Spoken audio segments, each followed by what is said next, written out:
On. Welcome everybody, Jason Rozin here once again with Dr. Kevin Conners to go through the next part of our series on the gut. We are entitling this presentation Gut 201. We're going to get into some really cool information about the mechanisms of gut healing, inflammation, what happens as the gut slowly deteriorates, some of the genetic aspects of that. And without further ado, Dr. Kevin, why don't you take us, unless you got a little more intro before we pop to the first slide. Nope, let's get cooking. All right, let's get cooking. Let's get digesting. Let's get digesting, yeah.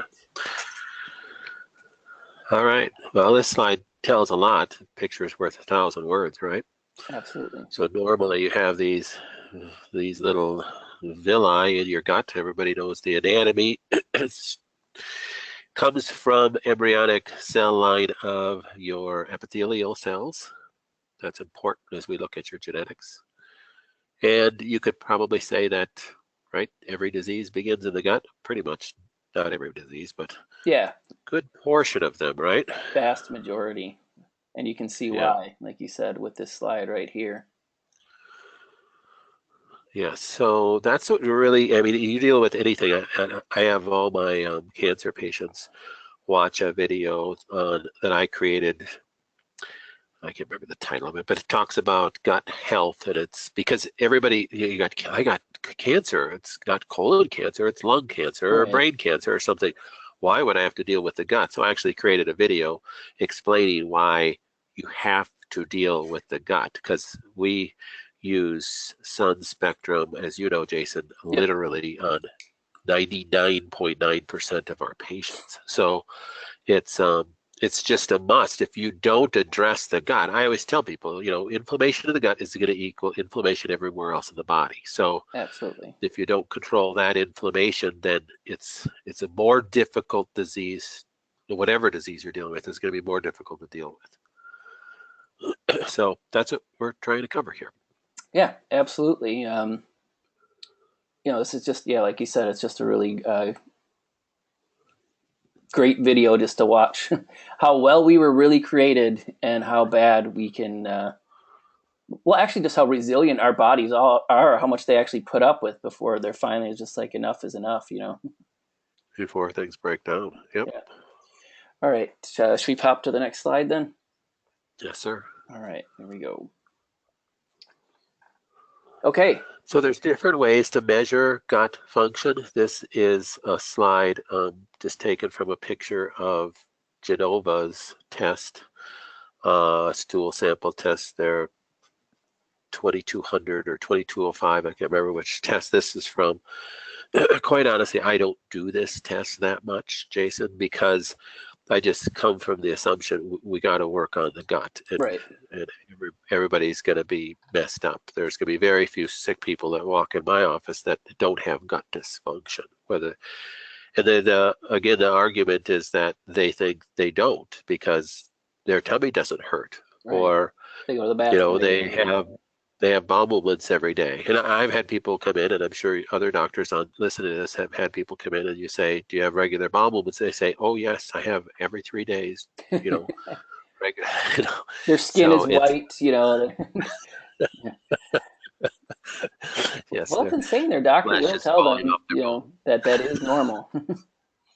Right, exactly.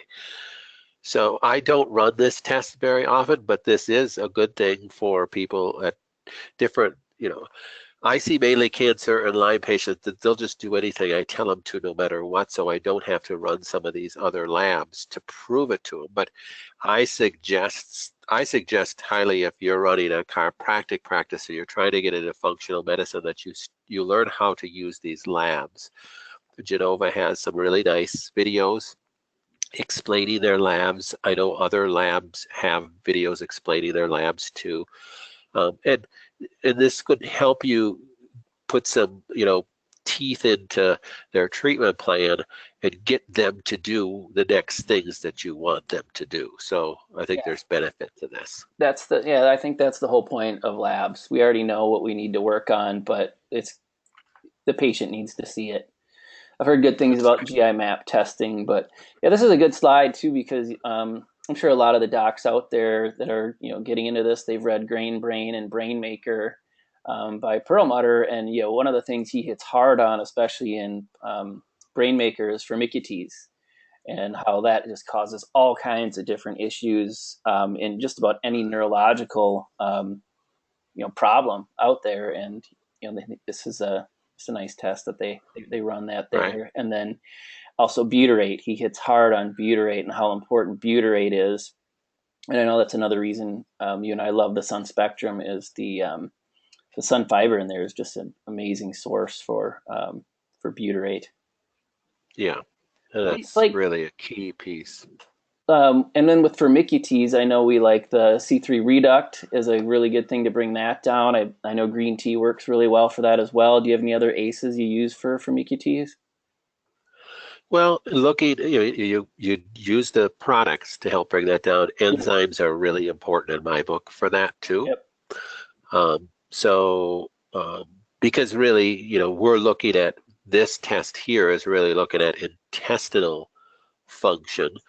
But where does that come from? That comes from stomach. So using digestive aids that begin higher up in the stomach, that is digestive enzymes for the duodenum and HCl for the stomach, is important as well. So Yeah, that's absolutely. usually where it begins.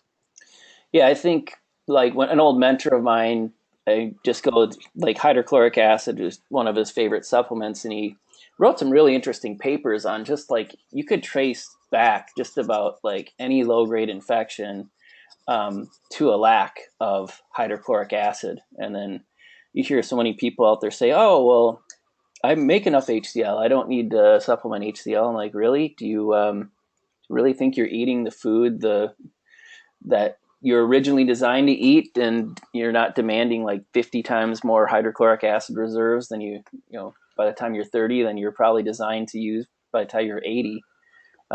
It's just it's kind of Well, crazy. that's exactly right. I mean, no, really is people say they think that they're because they have a reflux that they have too much, stomach acid, which is actually the opposite of that. Yeah. And the most commonly prescribed and utilized medication today is omeprazole and the other acid lowering medication.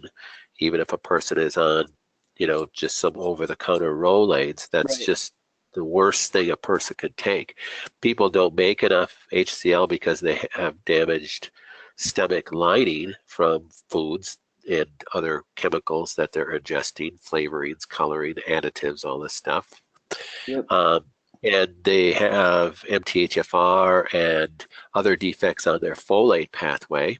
And the B vitamins are essential for the production of HCl. Absolutely. Uh, and I get a lot in the cancer circles.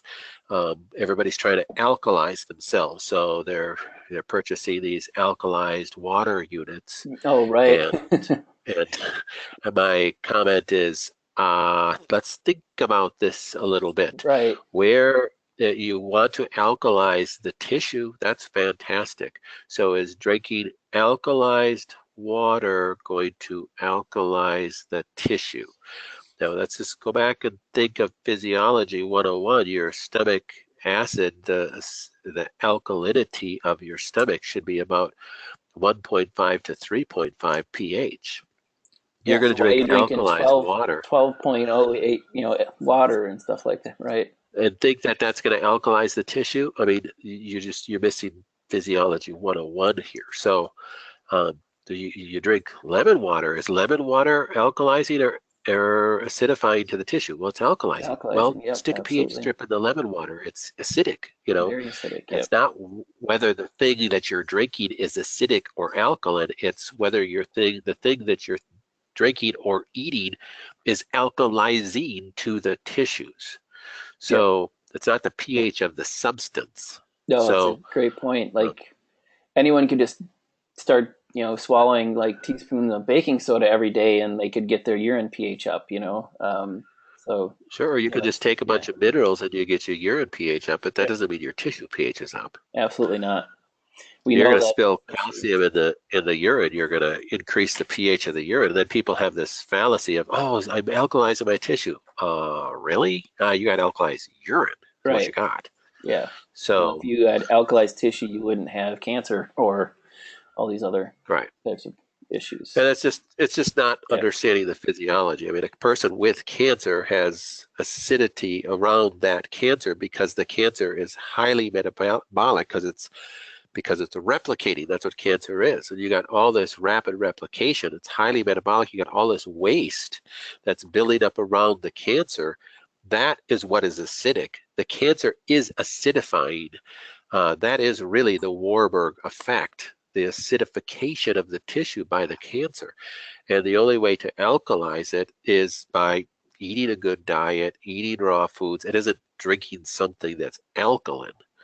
Yep. So, but we're way off subject. But it That's is a right. tough Yeah. subject in the sense that you're dealing with the gut. And one of the first things that you want to, if only a person could take the US enzyme product that is one of my favorite is the HCl enzyme. If all they did is give their patients that, if you want to run, I want to run a straight chiropractic office.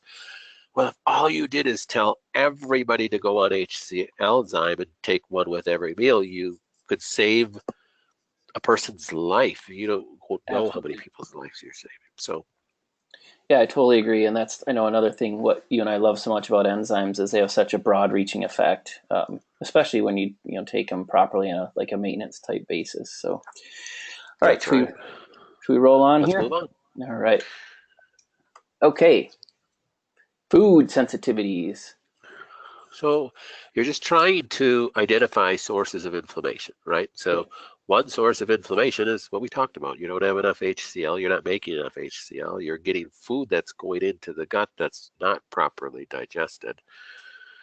And if you have a damaged gut epithelial wall, like in the first slide that we showed, or the visual there picture, that damaged epithelial wall is what's called leaky gut, right? So you Yep. have space between the cells that is greater than what it should be. Therefore, things are getting across the gut border that shouldn't get across the gut border.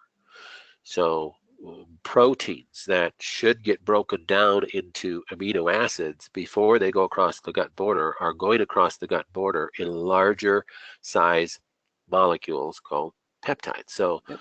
larger than one single amino acid is 2, which would be a dipeptide. Greater than that is a peptide. And if you got things crossing that are larger than at least the dipeptide size, then your immune system is going to go, Got to kill what it. the heck is that? Yep. And it's a foreign substance. We got to kill it. And last I checked, peptides don't die. Right. So the immune system is constantly firing against that and could create antibodies against that. And now you have antibodies against foods that are good for you. Yep. And every time you ingest something that you have an antibody against, you're going to fire an immune system reaction, and you're going to fire what's called a Th1 reaction, which is inflammatory, which is going to cause inflammation, which Right. is going to further damage the gut and everywhere else in the body. Yep. Brain, the thyroid. Those are some of the biggies. Yep. And another So thing. Oh, sorry. Go ahead. go ahead. No, I was just going to say, just kind of going back to healing the gut. Yes, we want to seal the gut. We want to get the people off the foods that they're firing these hyper reactions against. But then the proteins are still there, so it's another thing. That's where systemic enzymes can come in and be just a real godsend to a lot of patients because those proteins can then be broken down by the enzymes, and another just great reason they are so good for bringing down inflammation. Right. So like this test that you see on here is the Cyrex test. I personally think that's the best test for testing for foods. But it's not cheap, and most people's insurance isn't going to pay for it. So if you have a patient on a budget, just put him on more enzymes, because just like you said, Jason, okay, it is the peptides that you are reacting to. So remember what an a protein is, a long chain of amino acids in a certain sequence that make it that protein. So and as your enzymes break that apart. So if you can think of it as a long chain of a pearl necklace, so you got all these pearls in this chain. If you're reacting to certain lengths of that pearl chain, certain peptides, if you gave the person more enzymes to consume when they eat, they will break those down. They have a greater chance of breaking them down into amino acids that won't react. Yep, absolutely. So you have a greater chance of decreasing that person's immune response, decreasing that person's inflammation in the gut with enzymes, period. So that's, again, Yeah. why we love enzymes. Yeah. So, I mean, when you look back in societies, I mean, if you really think about the first supplement made, it was enzymes and probiotics because people have been fermenting, all these things from kefir to kimchi. Every society has their little probiotic an enzyme player that they've been making since, the dawn of time, and they were using it as basically a supplement to get more enzymes and more probiotics. uh, So absolutely. I saw a really cool story on the History Channel a while back that I share with a lot of my patients. It was these this picture, this kind of story of the Black Plague, and they had these beautiful graphics of how the Black Plague spread across Europe and started to spread across Asia, and it literally went around Korea, and they had to figure out why do we have zero reference of anybody dying of the Black Plague in Korea? kimchi So they went back and did a study, and they found out at that time the Koreans ate kimchi with every every meal. meal. Yep. So they were That was the taking enzymes at every only meal. difference. Right. Yes. They were eating kimchi with every meal. And at that time, they stored their kimchi in a hole in the ground. So could you imagine it had way more enzymes in it than it does even today? Right. Um, so that was the only difference. And they said, well, the Germans ate fermented sauerkraut, but they didn't eat it every meal. They had that as a meal. It wasn't, a side dish with every meal. So Right. that was the difference. And it's That was like, different. okay, convince a person that they need enzymes. Yeah, exactly. Just because you make them doesn't mean you make enough. And like, there's the adaptive law of secretion, which was proven in a study, I think in like the 70s, that just says that the body reveres its enzymes so much it won't spare one extra one unless it absolutely needs to. So if you can Well, that's when take we more talk enough about the that DNA. I mean, that's yeah, what your DNA does is make enzymes, right? right, That's the whole story of life is right, enzymes. yes, we can get really off topic if we go much more there, but we'll stick to the script here and talk about um, some more of these foods and these beautiful genetically modified foods. Yeah, so just again, trying to identify sources in your patient of inflammation. So you got food sources, you got food sources because of exogenous chemicals, pesticides, poisons, Roundup, yeah. GMOs. Yeah. So you have to address all these things. And again, my saying that I say to all my patients is that, hey, I'm not expecting you to become a guru, but you can make some choices. When you go to the grocery store, you have a choice between two different tomatoes to buy. Which one are you going to buy? Just make the better choice. So it's about getting a person to start thinking about what they're putting in their mouth. Yeah, and this is a really great slide that just kind of a lot of people think just by going organic they're guaranteed not to be GMO, and that's just so not true. And then with the GMO salmon, here's another nice slide. The FDA has recently approved that, so that's going to be coming. So I'm sure most restaurants will be switching to that just Oh for the yeah. cost savings. And Oh yeah. canola oil, it's another big one. I didn't know this about papaya, so that's interesting. Um, and we all know that soy, like I don't care how organic that is, there's the chance of that not being cross contaminated is like almost zero. And that's the other thing too with cross-contamination and such. It's just Yep. scary. We are destroying our food supply. Yes, we are. Hopefully we'll wake up soon. Yes, exactly. Okay, next slide.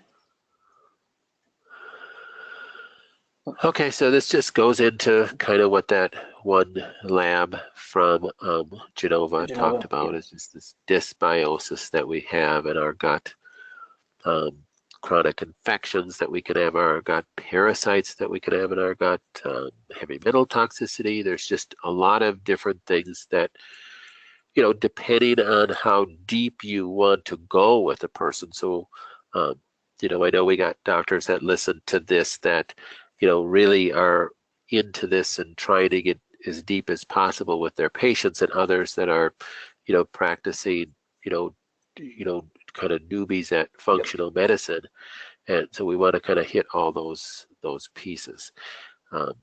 But again, running those labs can be your best benefit for some of this stuff. Yeah, if you're starting out and you just hands down, you got and just for yourself too, so you can start to see the changes yourself and start to get more confidence in what you're suggesting for your patients.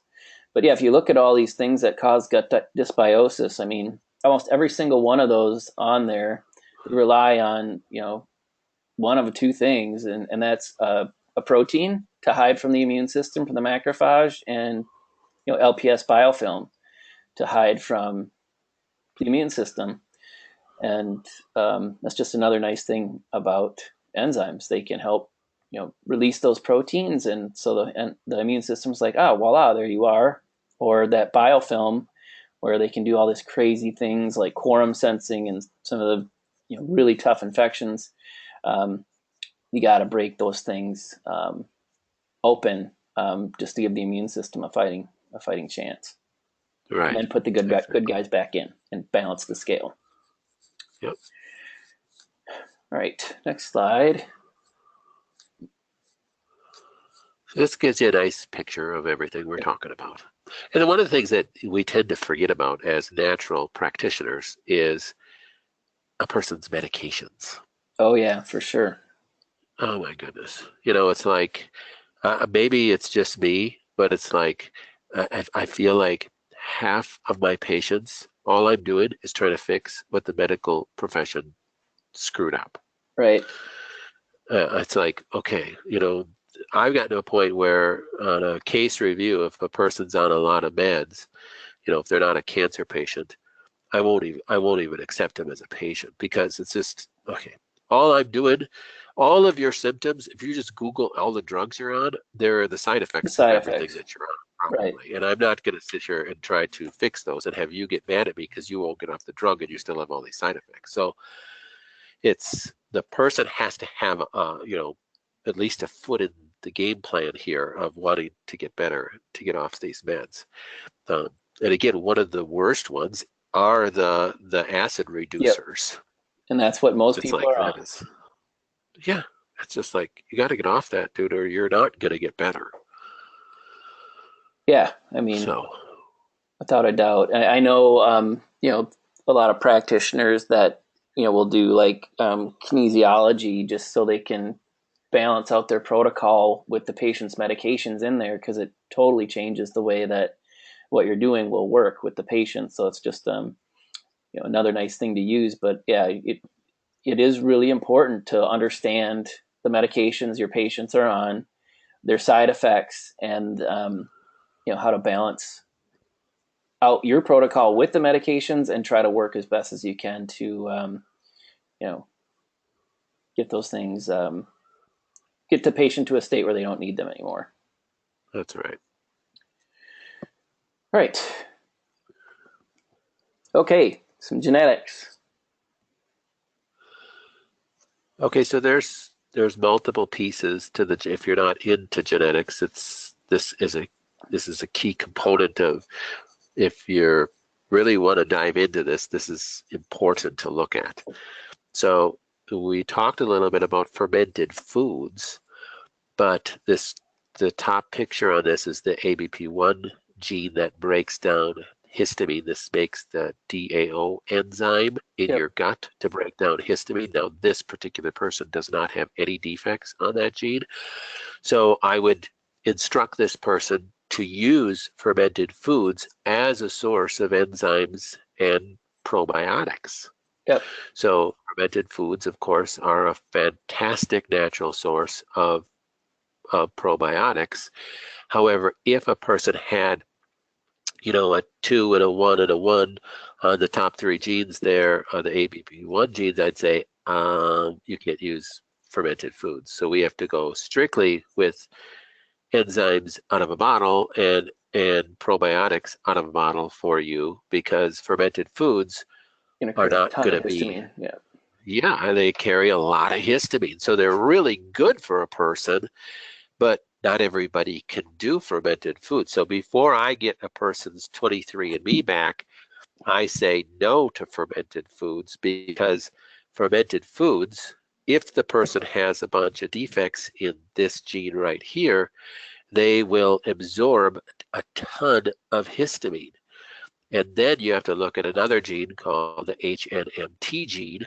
If they have a bunch of defects in those genes, they don't get rid of histamine out of the tissues. So that is a huge source of chronic inflammation, because histamine is essential, to deal with an antigen. So it's made by your mast cells to deal with antigens, and then it's supposed to have a very short half-life. The HNMT gene makes the DAO in the tissue to break down the histamine in the tissue to get rid of it. So if they have a lot of HNMT genes, they don't do that. So they have this chronic ramped up tissue inflammation. And if they have defects ABP1 gene, then they absorb a lot of histamine, making the problem even worse. So, but as far as dietary sources of histamine, if they don't have any defects in this ABP1 gene, even if they have a lot of HNMT gene defects, I tell them to go ahead and they should be consuming fermented foods. Does that make sense? Absolutely. Yeah, it's a really great point on histamine. I know it's becoming a big topic in the functional medicine world and the genetic world, and I know DAO can be purchased as an enzyme. It's beginning more difficult to find. Bromelain, quercetin, rutin, those are some other nice players to help break that stuff down as well. Yeah, so one question a practitioner might say is, well, if they have defects in that ABP1 gene, can they just take DAO with their food, with their high histamine foods? And the answer is yes, they can. The problem is it's not a real cheap enzyme for the patient. So, costs wise, it's might not be the smartest thing to do. But if you're truly having trouble getting a person's gut back in order, I've done that as well. So you're at least breaking down the histamine in the food. They get the benefits of the other benefits of the fermented food without the ill effects of the histamine. Yep, that's a great point. Always multiple ways to try to address a problem. The other genes that I put on this slide are the oxalate genes. There's oxalates in really good foods that you want your patient to eat. But if they have a gene picture that look like this, on this example, then you want to give them a very simple calcium citrate product to help them bind the oxalates in the gut so it gets deposited in the toilet and not absorbed into the bloodstream to cause kidney stones. Yep, kidney stones and arteriosclerosis and some of those boys. Right. So how about the BCM? The BCMO gene is how you break down beta carotene and utilize beta carotene, and we have that under the gut profile because vitamin A is essential for all epithelial tissue. And remember, the histology of the gut is it's epithelial in origin. So as far as healing the gut healing itself, like this person may need some extra vitamin A supplementation to help their gut heal. And then these FUT2 genes are this is the butyrate picture right here. So the most important, the most weighted genes in this family of genes in the FUT2 are the top 3 and the bottom 3, and this person's got defects. They're hurting for certain. So they don't produce butyrate very well. They really need, this is the perfect picture of somebody needs to be on the sun spectrum. Yep. Ongoing. So, yes, absolutely. Just don't and we see really cool changes with the person on that because they're like, you know, quick changes too. So it's a good product for that. Excellent. Okay, so yeah, here we got Sun Spectrum. I think we did a pretty good job of covering at least the things in this slide, what we really like about the Sun Spectrum. And like we've talked about a few times, it's just got so many great things in it, and it brings the cost down for the patient because there's so many good things in it that the patient is looking for not only their gut healing, for their cellular energy, for inflammation, and for potential anaerobes and things like that. Just another reason we really like this guy, and of course, for the people that have the genetic defects. Absolutely. Now this does not have enzymes in it, so I mean that's why you really need to deal with that as well. And one of the reasons why we didn't put the enzymes in it, because there's a lot of different choices depending on what you're going to try to do with the person. Yep, absolutely. So yeah, just we talked a lot about the HCl zyme and why we really like that. It's a very clean source of HCl. It's got the astrozyme in it, and it's got some fungal-based enzymes that are super important because they are the only ones that'll stay stable inside a hydrochloric acid capsule because they have a pH range that can tolerate that. So that's why there's only a few enzymes that are in the HCl.